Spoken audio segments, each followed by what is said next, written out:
शान्ताकारं भुजङ्गशयनं पद्मनाभं सुरेश्वरं विश्वाधारं गगनसदृश्यं मेघवर्णं शुभांगं लक्ष्मीकान्तं कमलनयनं योगभिर्ध्यानगम्यं वन्दे विष्णु भवभयहरं सर्वलोकैकनाथं। नमस्कार, स्वागत है आप सभी का हमारे YouTube चैनल में। आज के इस वीडियो में आप श्रवण करेंगे देवउठनी एकादशी व्रत की कथा। इस एकादशी का बड़ा ही महात्म्य शास्त्रों में बताया गया है। इसका व्रत करने से व्रतकर्ता के सभी पाप नष्ट हो जाते हैं। इस बार 2024 में देवउठनी एकादशी हरि प्रबोधनी एकादशी का व्रत जो है वह 12 नवंबर मंगलवार को किया जा रहा है। इस व्रत का पारण 13 नवंबर बुधवार को प्रातः काल 6:30 से 8:30 के मध्य में किया जाएगा। एकादशी व्रत का पारण तुलसी मिश्रित गंगा जल से, भगवान के चरणामृत से अथवा मुख में चावल डालकर करें या फिर भगवान को खिचड़ी का भोग लगाकर उस प्रसाद से एकादशी व्रत का पारण करें। देवउठनी एकादशी व्रत की कथा एक बार प्रेम से कहिए, बोलिए विष्णु भगवान की जय, तुलसा महारानी की जय, एकादशी माता की जय, कार्तिक मास की जय। भगवान श्री कृष्ण ने युधिष्ठिर से कहा, युधिष्ठिर, तुम्हारी धर्म के प्रति रुचि देखकर मुझे बड़ी प्रसन्नता हो रही है। अब मैं आपको प्रबोधनी एकादशी का महात्म्य सुना रहा हूँ। यह एकादशी सभी पापों को नष्ट करके पुण्य और मुक्ति प्रदान करती है। अब मैं ब्रह्मा जी और नारद जी के बीच हुई वार्तालाप का प्रसंग तुम्हें सुनाता हूँ, जिसे सुनकर आपका धार्मिक ज्ञान बढ़ेगा। भगवान कहते हैं, एक बार ब्रह्मा जी के पास जाकर देवऋषि नारद ने प्रश्न किया, पूज्य पिताजी, कृपया यह बताकर कृतार्थ कीजिए कि प्रबोधनी एकादशी के व्रत का क्या पुण्य फल होता है। ब्रह्मा जी बोले, पुत्र नारद, कार्तिक मास के शुक्ल पक्ष की प्रबोधनी एकादशी के व्रत का फल इतना होता है जितना 1000 अश्वमेध यज्ञ और राजसूय यज्ञ करने से प्राप्त होता है।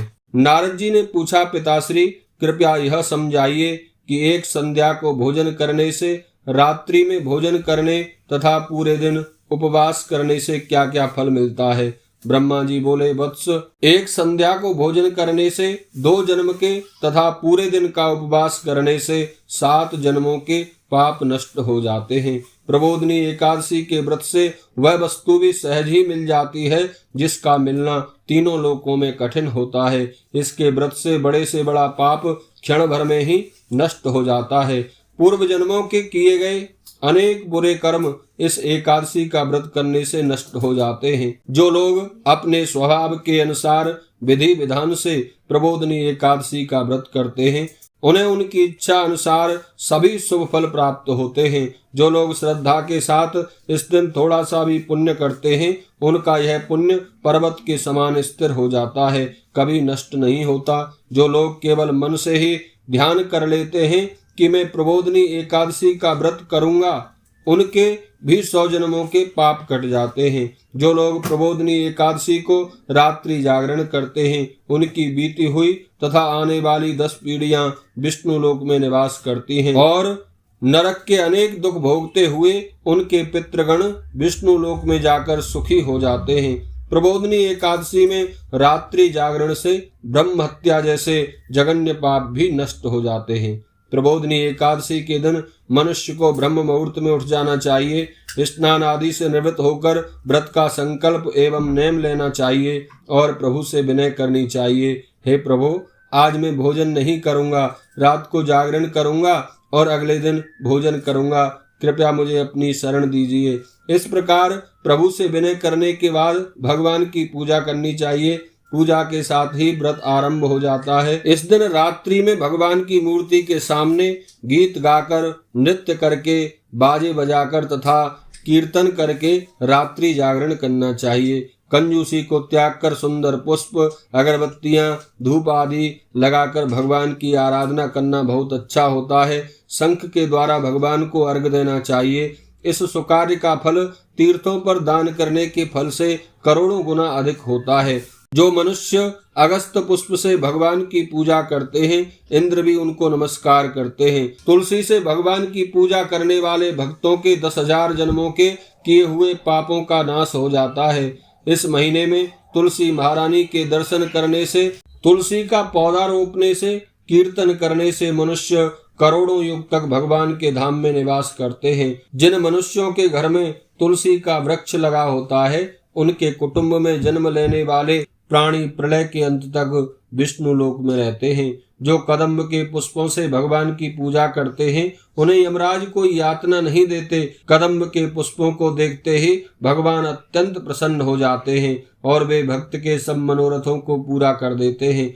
यदि उन पुष्पों से उनकी पूजा की जाए तो फिर तो कहना ही क्या है। बबूल और अशोक के पुष्पों से भगवान की पूजा करने से अनंत काल तक किसी प्रकार का कोई शोक का अवसर नहीं होता। सफेद या लाल कन्नेर के पुष्पों से पूजा करने पर भगवान अत्यंत प्रसन्न होते हैं। दूरबादल से पूजा करने पर अत्यंत पूजाओं की अपेक्षा 100 गुना अधिक फल प्राप्त होता है। समी पत्र से भगवान की पूजा की जाए तो यमपुरी का मार्ग सरलता से पार हो जाता है। और जो मनुष्य चंपा के पुष्पों से भगवान की पूजा करते हैं, वे संसार में आवागमन के चक्र से मुक्त हो जाते हैं। जो मनुष्य सोने के केत की पुष्प बनाकर भगवान पर चढ़ाते हैं, उनके करोड़ों जन्मों के पापों का नाश हो जाता है। जो लोग कमल के सुगंधित पीले और लाल पुष्पों से विष्णु भगवान की पूजा करते हैं, उन्हें श्वेत द्वीप का निवास प्राप्त होता है।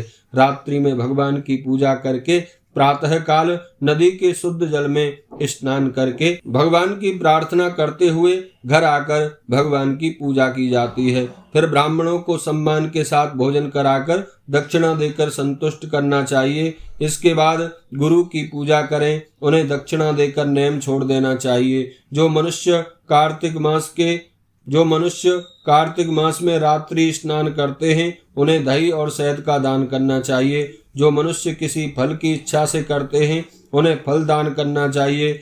घी, दूध और चावलों का दान इस दिन फलदायक होता है। जो लोग भूमि पर सोते हैं, उन्हें सब वस्तुओं सहित शय्या दान करना चाहिए। जो लोग मौन व्रत रखते हैं, उन्हें स्वर्ण और तिल का दान करना उचित है। जो लोग कार्तिक के महीने में जूते नहीं पहनते, उन्हें जूतों का दान करना चाहिए। और जो लोग इस महीने में नमक का सेवन नहीं करते, उन्हें शक्कर या चीनी का दान करना बेहद उत्तम माना गया है। जो लोग प्रतिदिन मंदिर में दीप दान करते हैं, उन्हें सोने या चांदी के दीपक में घी और बत्ती डालकर दान करना चाहिए। जो लोग चातुर्मास व्रत में किसी वस्तु का त्याग करते हैं, इस दिन से वे उन वस्तुओं का उपयोग पुनः आरंभ कर सकते हैं। जो लोग विधि पूर्वक प्रबोधनी एकादशी का व्रत करते हैं, उन्हें मिलने वाले सुख का कभी अंत नहीं होता। सुख पूर्वक जीवन बिताकर अंत में वे स्वर्ग में चले जाते हैं।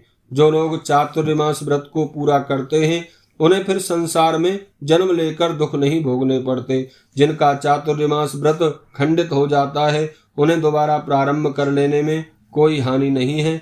जो लोग प्रबोधनी एकादशी के महात्म्य को सुनते या पढ़ते हैं, उन्हें अश्वमेध यज्ञ का फल मिलता है। देव प्रबोधनी एकादशी के व्रत में विष्णु भगवान का पूजन, पुष्कर आदि तीर्थ स्नान पर करना अच्छा होता है और कचरी का आहार श्रेष्ठ माना जाता है।